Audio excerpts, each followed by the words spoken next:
you know, you could tell, and you forgive the scratches and all that stuff, and the fact that things aren't color balanced and everything. Okay, all right. This is just to establish the fact that we're here at Las Colinas talking together. Okay. I think you have a great future in films. I really do. Yeah. My stomach. Yeah. No, I do. Indeed, I do. Thank you. I'm doing another film, you know. Oh, are you? What is very it? Shortly. In June 1st, it's supposed to be ready to go. Okay. Bob, her hair is covering up the microphone. Okay.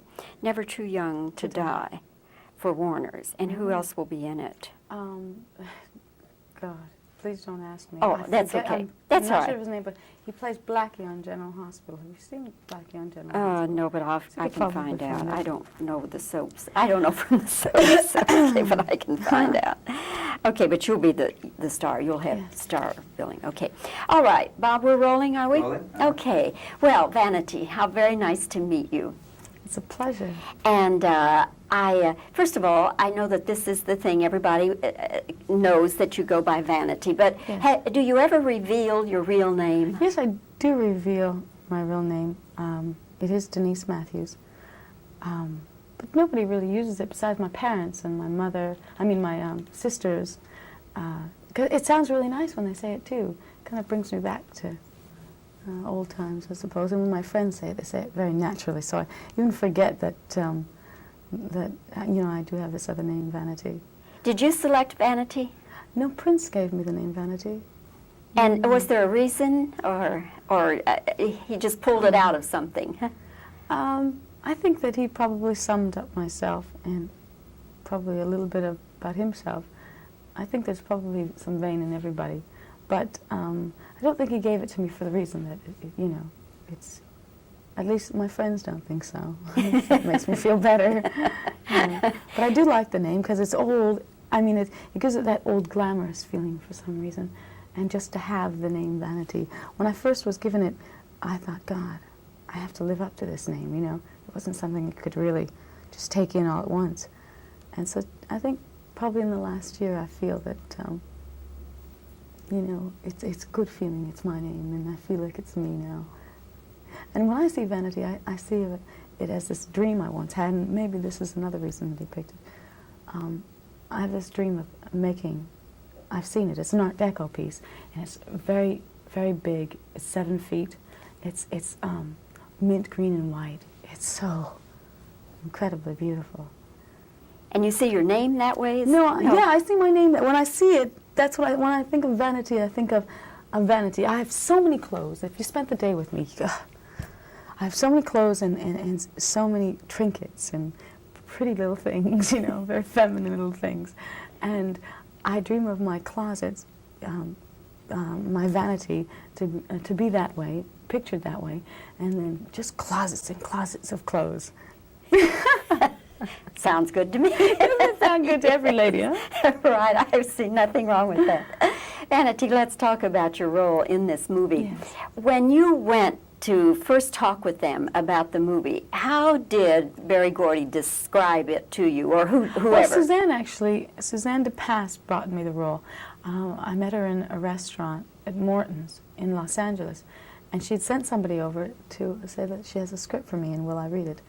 And one day after that, she said, this script is somewhat about myself, because I was a VJ, which is a VJ, video J, and she says, it's somewhat about myself.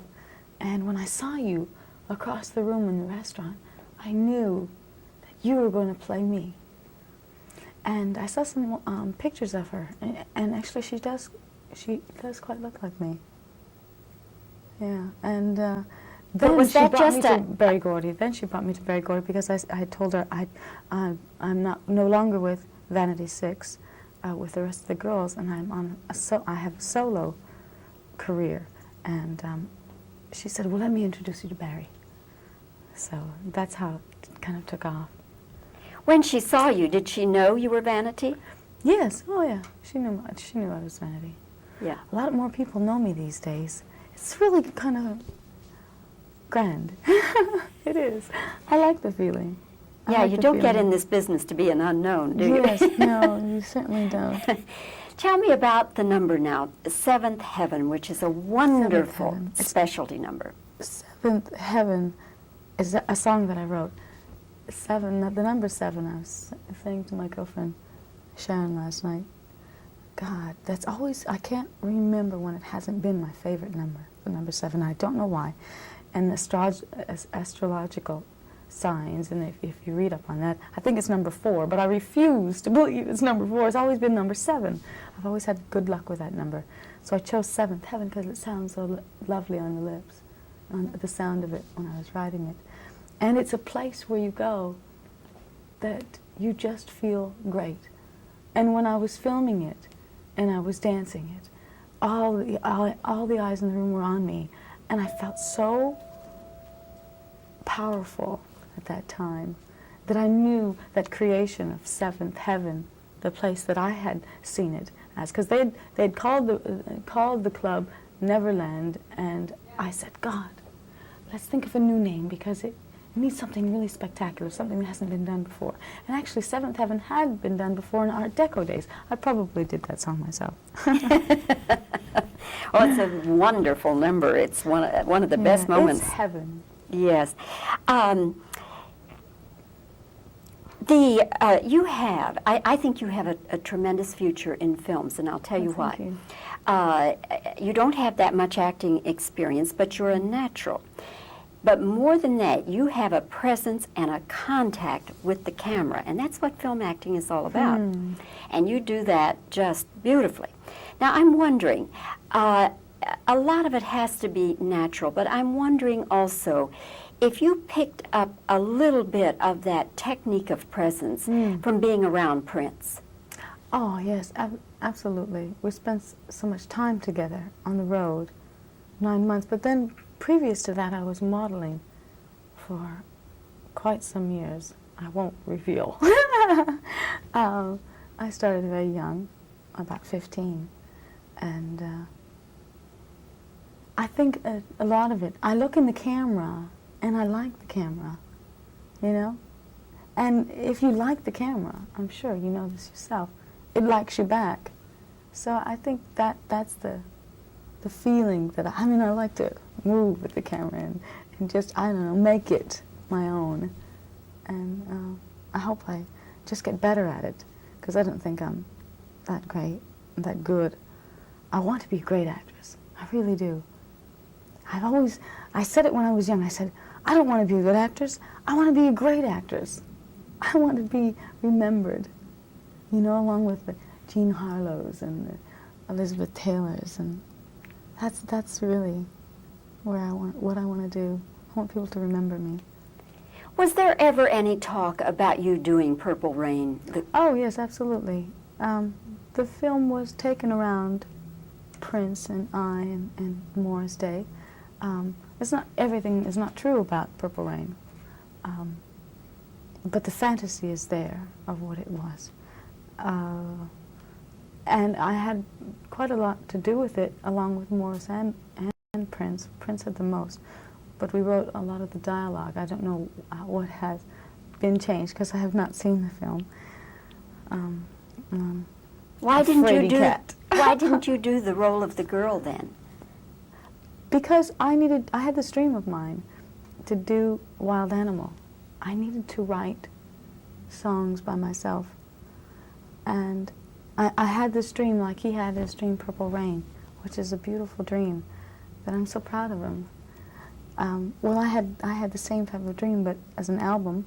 I needed to do something on my own, to create something that was there in my head that needed to get out at that particular time in my life. And so I had to do that. I had to make the choice what I wanted to do. Did I want to pursue a solo career, or had I wanted, to do the film? I would have done it, but I seemed to be working. At that time, I worked at 2 projects at one time: The Last Dragon and Wild Animal. Are you still friends, you and Prince? Oh, I suppose silent friends. More like silent friends, because we never see each other. It's very, very tough. It would be hard for me to see him, because I admire him so much, and I'll probably love him for a long time. Last night, were you busy or did you Yes, see? You I saw was- the Grammys? No, God, did he win? He won 3. Oh, how wonderful. Yes. How wonderful. I'm proud of him. Do you know the outcome of them at all? No, All right, let me just- I was working, so I didn't see a thing. Okay, because I want to get your reaction. Tina Turner got 3. I love her. Cyndi Lauper won, Of course. and Lionel Richie won, Mm-hmm. and Prince 3. Michael Jackson won, but he didn't come. Mm. And so, you know, how does that, is that kind of the way you thought it would be? Oh, Bruce Springsteen also won. Oh, yes. I was hoping that's the way it would be. I was quite disappointed when I didn't hear that When Doves Cry had got nominated, because I think that was one of the best singles in 84 or 85. Huh, what year are we in? So I was disappointed for that, because I think it was one of his best writings ever. I'm so pleased that he did win, because I know it's making him very happy. And let's see, Lionel Richie is fabulous, of course. What about Tina? Tina, God, Tina, she has been in me, I think, for so long. In my entire life, I've admired her. I saw her at the Ritz in New York City. She made the entire house pound. I wanted to cry for her. I thought she was just so fascinating. I thought, God, if I could have half of her career, I would be a winner, you know. But, you know, she's been there with my dad when my dad was alive, so I grew up with her through my dad and my mom. It's really nice to see a woman at her age be so vibrant and alive. And just when I was at the American Music Awards. May I tell you a story? And I was presenting Prince with the award of Purple Rain, and I asked the American Music Awards if I may, because I knew he was going to win. They said, well, what if he doesn't? I said, he's going to win. So I did that. And when I was opening up the envelope, because I passed my coat to him, and I passed my cane to him and took the envelope and opened it, and when I read it, I was so excited. I looked over it, and the only face I saw in the entire audience was Tina Turner, and she had this grand smile on her face, like she knew that I was so happy and that she was sharing something with me, or that maybe she'd felt that same way. And it was like, I suppose, seeing your best friend and them feeling that feeling with you. And my best friends were in the audience, but they were several rows back, but you could not see them. I couldn't see them because it was hard. But she was right in the front row, like she knew me, and I never spoke to her before. And I just felt even better. She's kind of a role model, huh? Yes, she definitely is. She definitely is. I'm sure She's very special. She'd be She's happy to know extremely that. special. Well, my dear, you have, I think, a tremendous future ahead of you, and your day is coming for all the acclaim and accolades, I'm sure. So thank you for spending this time Thank you. with It was us. a pleasure. Thank you. Okay, just hold it for a second. Mhm. Do some editing, Sean. You want to get it? Yes, I want to have it sent to me. Is it Oh, possible I'll for see them what to- I can do. If, Oh, if you good. give me a card or Yes, something. Yeah, Oh, okay. good. And I'll give you my card, too. Oh, wonderful. Okay.